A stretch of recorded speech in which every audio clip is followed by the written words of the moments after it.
Morning. Just a little coffee talk here. Apologize for the poor quality of the video. It's laptop webcam. What are you going to do? So I just got in from feeding and watering the goats and wanted to kind of get up on my soapbox a little bit regarding what this life means to me, to my family, to those that do what we do. Um, I like to refer to it as integrity farming, in that we raise our animals as if they were, in fact, members of the family, which they are. For all intents and purposes, they are working, contributing, active members of our farm.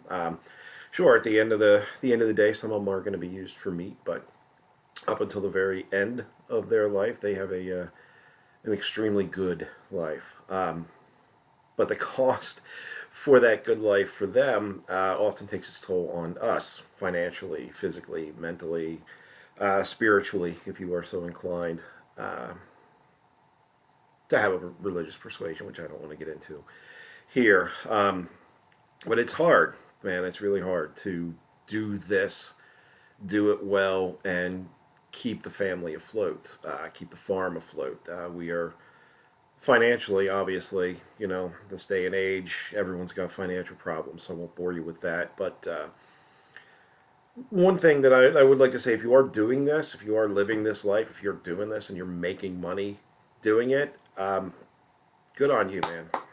I applaud you. That's awesome. That's phenomenal. I hold no ill will, no jealousy. Well, maybe a little professional jealousy, but at least it's admitted, right?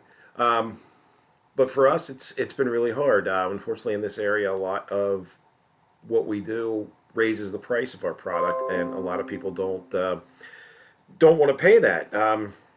We recently got out of the meat chicken business because of that. People would constantly tell us, "Why would I pay $4.99, $5 a pound for your chicken when I could go to Walmart and get an entire chicken cooked and ready to slap down on my table in front of the TV for $5?" It's tough. It's tough to overcome that.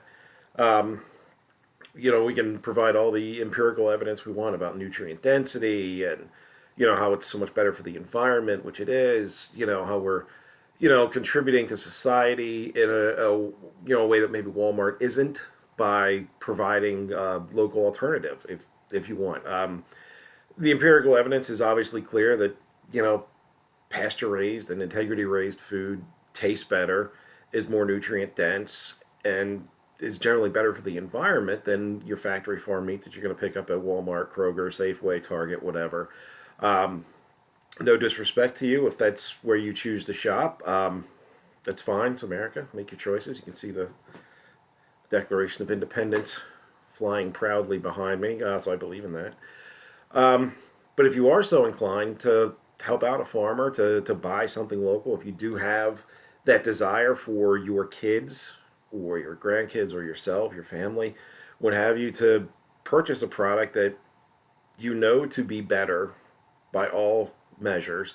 Sure, it costs a little more, but the labor that goes into it is far, far greater than the price of what you pay. I mean, I just spent the last hour and a half freezing my tuchus off, taking care of goats, and most of the goats that I'm taking care of out there, we're not really ever going to see a return on that investment. They're, either weathered boys that we can't sell, so they're going to essentially be pets for the rest of their life, unless somebody be interested in buying one for a pet. But if somebody wants to buy a weathered goat for a pet, they're not going to spend a whole lot of money on it. So, so there's not a whole lot that we get out of that.